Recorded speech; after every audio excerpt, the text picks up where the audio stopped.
dan benar cara memanggilnya, maka semua permintaan Anda sulit bagi Allah untuk menolaknya, dikabulkan seketika. Nama itu kalau disebutkan dalam doa, maka Allah seketika akan menjawab doanya, dan jika dia meminta, maka akan mengabulkan segala permintaannya. Nah, sekarang untuk menunjukkan itu semua, maka ada satu kaidah. Kalau kaidah ini benar, dan inilah dari kalimat Bismillahirrahmanirrahim, akan muncul kemudian kalimat-kalimat lain sebagai tafsir dari kalimat ini, dan satu dengan yang lainnya akan saling menjelaskan. Indahnya nanti keterangan di Al-Fatihah dirinci di Al-Baqarah, terusannya ada di Ali Imran, sampai dengan ke An-Nas. Indah luar biasa. Dari setiap kalimat ada yang akan saling menjelaskan, dan kunci dari semua ini terletak pada kalimat Allah. Dan ini bahasan terakhir kita, Allah.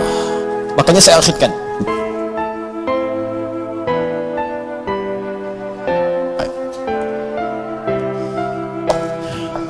Saya bacakan dulu kaidahnya. Kitabnya At-Ta'rifat karya Imam Al-Jurjani. Ya. Nanti saya bawakan lagi beberapa kitab yang lain. Ini kadang-kadang kitab itu saya hafalkan, cuma kadang-kadang ada sebagian kawan-kawan yang mungkin belum mendapati referensinya, jadi menilai bahwa ini nggak ada nih, pendapat ini nggak ada, dari mana gitu kan. Nah, maka beberapa taklim mungkin saya akan bawa kitab-kitab itu supaya bisa untuk sharing di situ. Kalau ada yang kurang tepat silahkan diluruskan, nggak ada masalah. Saya sih enak saja. Kalau benar salah ya kita katakan itu keliru ya. Kalau misalnya salah sebut nama, ya saya salah sebut nama kemarin, harusnya ini, yang benar ini bukan ini, ya selesai. Dan tidak harus mempertahankan kesalahan, ya. Dan juga jangan cari-cari kesalahan, capek nanti, ya. Capek. Guru itu kalau mengajar pasti ada salahnya, pasti salah. Tapi yang paling salah adalah murid yang mencari-cari kesalahan guru. Ya, saya. Nah, bikin status dulu, catat dulu. Ya. Bismillahirrahmanirrahim. Al-Ismul A'zam. Al-Ismul A'zam, nama yang paling agung, tinggi. A'zam itu isim tafdil dari kata azuma. Azuma, a'zam. Azuma besar. Sigat mubalaghahnya azim, sangat besar. A'zam paling besar, paling agung. Jadi kalau ada yang agung, ini yang paling agung. Kalau ada yang bisa mengangkat, ini yang paling tinggi angkatannya. Kalau ada yang bisa memuliakan, ini yang paling bisa memuliakan pada tingkat yang paling dahsyat. Anda dimuliakan oleh ibu Anda, teman Anda, tetangga Anda, keluarga Anda, masyarakat Anda, maka ada yang lebih dahsyat dalam memuliakan Anda. Inilah dia nanti yang akan kita lihat. Jelas ya? Nah, mari kita lihat Al-Ismul A'zam. Huwal ismul jami' li jami'il asma'. Huwal ismul jami' li jami'il asma'. Al-Ismul A'zam ini adalah nama yang mencakup seluruh nama-nama kemuliaan, nama-nama kebaikan. Jadi kalau ada semua nama baik, puncaknya nama ini. Puncaknya nama yang ini, ya. Apa nama yang dimaksudkan? Yuk kita lihat. Qila, dikatakan nama Al-Ismul A'zam itu tidak ada yang lain. Wallah, yaitu Allah. Allah. Ini. Nama Allah itu disebut dengan nama Al-Ismul A'zam. Ini sepakat orang Arab langsung nyebut A'zam. Nama yang paling tinggi, nama yang paling agung, nama yang paling dahsyat. Al-Ismul Jami' li Jawami' Sifatil Mahmudah li Jami'il Asma'. Nama terbaik, teragung yang mencakup semua nama kebaikan yang pernah ada. Makanya ketika Allah memperkenalkan nama ini, Allah menyebutkan bahwa nama Allah ini memiliki semua sifat-sifat nama-nama kebaikan, baik namanya ataupun sifatnya. Itu kita temukan di Quran surah ke-7 Al-A'raf ayat 180. Quran surah ke-7 ayat 180.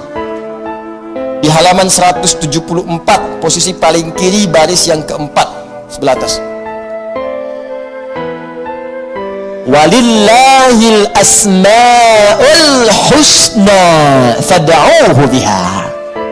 Walillahil asma'ul husna. Walillah, hanya milik Allah. Walillah, hanya milik Allah al-asmaul husna, semua nama-nama yang baik-baik. Di semua nama-nama baik itu terkumpul semua punya Allah. Makanya ketika disebutkan nama Allah itu mencakup semua nama-nama yang baiknya. Di Anda ketika menyebut nama Allah, Allah, Allah, ya Allah, Allahumma, ya Allah, itu sudah mencakup semua nama-nama yang terbaik yang melekat pada Allah Subhanahu wa taala dan sifatnya. Makanya kalau Anda mau memanggil kepada Allah, kata Allah, silakan sebut nama Allah secara singkat. Di mana ditemukannya? Boleh Quran surah ke-17 misalnya, ayat ke-110. Ya, Quran surah ke-17 ayat 110. Ya. Halaman 293. Posisi paling kanan di baris yang ke-6. Qulid'u Allah awid'u Rahman ayyamma tad'u falahul asma'ul husna. Qulid'u Allah, kalau Anda sedang punya masalah, sedang punya persoalan, sedang punya kebutuhan, qulid'u Allah, panggil Allah, sebut, minta. Qulid'u Allah, ya Allah, ya Allah, ya Allah, berdoa minta. Atau sebut Ar-Rahman, ya Allah ya Rahman, ya Allah ya Rahman. Atau kalau ingin spesifik, silahkan panggil nama-nama yang Allah miliki sesuai dengan kadar kebutuhan Anda. Semua namanya baik. Misal, Anda butuh rizki, sebut namanya ya Razzaq. Anda sedang belajar, besok mau ujian, belajar supaya dipercepat ilmu, sebut namanya ya Alim. Anda sedang bekerja, ada yang usil, ada yang iseng, ada yang ingin mencelakai Anda, sebut namanya ya Jabbar, ya Malik. Sedang punya banyak masalah, sebut ya Sabar, Sabar, Sabar. Tapi kalau Anda ingin menyebut satu nama yang dengan itu semua masalah Anda tuntas, sebut Allah. Ya Allah, hamba bermunajat kepadamu. Ya Allah, hamba memohon kepadamu. Kalau Anda benar menyebutnya, benar memohonnya, maka demi Allah ada hadis yang langsung disampaikan oleh Nabi Sallallahu Alaihi Wasallam, langsung disebut oleh Nabi. Jika Anda memanggil Allah dengan namanya yang paling tinggi ini dan benar cara memanggilnya, maka semua permintaan Anda sulit bagi Allah untuk menolaknya, dikabulkan seketika. Saya bacakan kitabnya, ini halaman 31, saya hafal ini ya, paling kiri di pertengahan. Kitabnya Al-Aqaidah Al-Islamiyah karya Syekh Sayyid Sabiq. Ini kitabnya ya. Bismillah. Ismullahil A'zam ya. Ada yang bisa bahasa Arab? Mau bacakan? Baik, saya bacakan langsung ya. Ismullahil A'zam ya. Wa kama anna lillahi hadhil asma falahu ismun a'zam idza du'iya bihi ajaba wa idza su'ila bihi a'ta. Allahu akbar. Dan sebagaimana Anda ketahui bahwa Allah Subhanahu wa taala memiliki nama-nama yang sangat mulia ya, Ar-Rahman, Ar-Rahim, Al-Malik, Al-Quddus ya, dan seterusnya. Di balik nama itu ada nama yang paling tinggi. Dan kalau nama paling agung, paling tinggi itu Anda sebut dalam berdoa, idza du'iya bihi ajaba, maka Allah akan langsung mengabulkan. Wa idza su'ila bihi a'fa, dan jika Anda memohon kepada Allah, minta dengan nama itu, maka Allah akan memberikan apa yang Anda minta. Ya, mari kita lihat. Ja'a dzikruhu fima yali min ahadits. Kalau Anda tidak percaya, berikut ini saya tampilkan beberapa hadis-hadis ya, yang mengabadikan kepada kita peristiwa-peristiwa dimaksud dari Nabi sallallahu alaihi wasallam. An Buraidah radhiyallahu taala anhu qala, hadis pertama dari Buraidah ya, semoga Allah meridai kepada beliau, qala sami'an nabiyyu sallallahu alaihi wasallam rajulan yad'u. Satu kali Nabi sallallahu alaihi wasallam pernah mendengar seorang lelaki sedang berdoa. Lelaki itu berdoa, kedengaran oleh Nabi. Ya, apa doanya? Mari kita lihat. Wa huwa yaqulu, dia berkata, Allahumma inni as'aluka bi anni ushhidu annaka antallah la ilaha illa antas samad alladzi lam yalid wa lam yulad wa lam yakul lahu kufuwan ahad. Allahumma ighfirli. Saya baca ke kitab. Bi anni ushhidu annaka antallah la ilaha illa antal ahadus samad alladzi lam yalid wa lam yulad wa lam yakul lahu kufuwan ahad. Allahu akbar.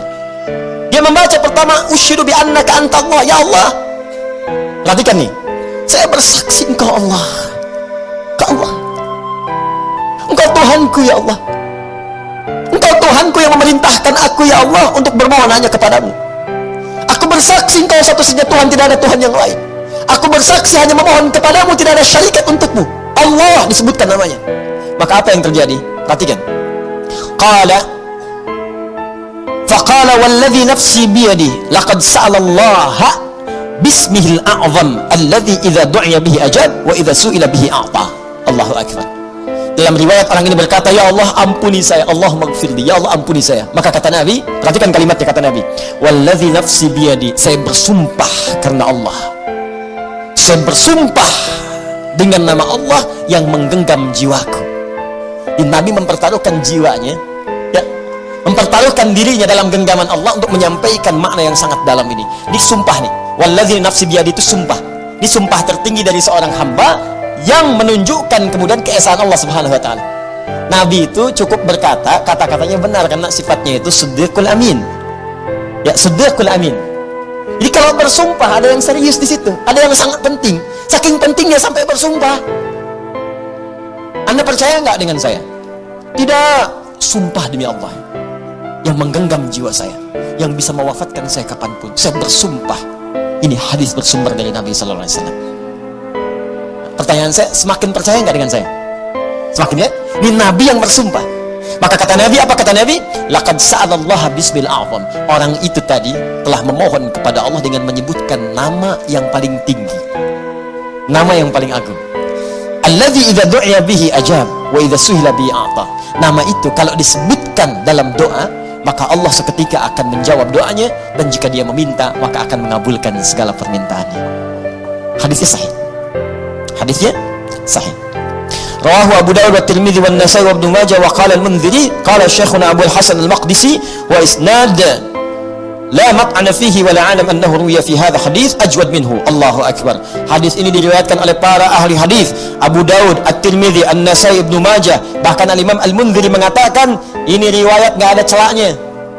Enggak ada celaknya, sahih. Sahih, dan saya tidak melihat riwayat yang lebih baik daripada ini. Ya, hadisnya sahih. Hadisnya saya tampilkan, riwayatnya saya sampaikan, kitabnya saya tunjukkan, dan manfaatnya kita dapatkan. Allah. Nah, coba pertanyaannya, ini kan kalimat dirangkaikan di situ, Bismillah, Allahnya sudah muncul. Bahkan yang paling dahsyat, Rahman Rahimnya datang. Harusnya kalau sudah Bismillah, sifat Rahman Rahim itu datang. Bismillah, minum, Rahmannya turun, berkah minumannya, dituliskan pahala akhirat dengan Rahimnya. Harusnya begitu. Bismillah, sembuh, ada keberkahan dalam kesembuhan. Sembuh penyakitnya, dituliskan pahalanya. Istighfar di situ saat sakit ada pahala, segala ada pahala, sembuh, ada keberkahan dalam sembuhnya. Kalau orang sakit kemudian sembuh dan sembuhnya ada berkahnya, maka saat sembuh itu semua hasil dari sakitnya akan mengantarkan dia pada ibadah. Dosa diampuni, begitu sembuh ibadah dia meningkat. Jadi kalau Anda pernah sakit, Anda istighfar, Anda berdoa terus sembuh. Nah saat sembuh itu justru semakin jauh dari Allah. Itu artinya ada yang nggak berkah dalam doa itu. Ada yang nggak berkah dalam obat itu. Ada yang nggak berkah dari orang-orang yang datang menjenguk Anda itu. Ada yang nggak berkah. Kalau berkah itu makin rajin. Kenapa Anda sakit yang datang orang pengajian, yang datang orang masjid? Jadi begitu Anda selesai sakitnya, datang jadi sembuh, kadang-kadang jadi asbab hidayah. Rajinlah ke masjid, rajin bangun malam, itu berkah di situ. Itulah Bismillah.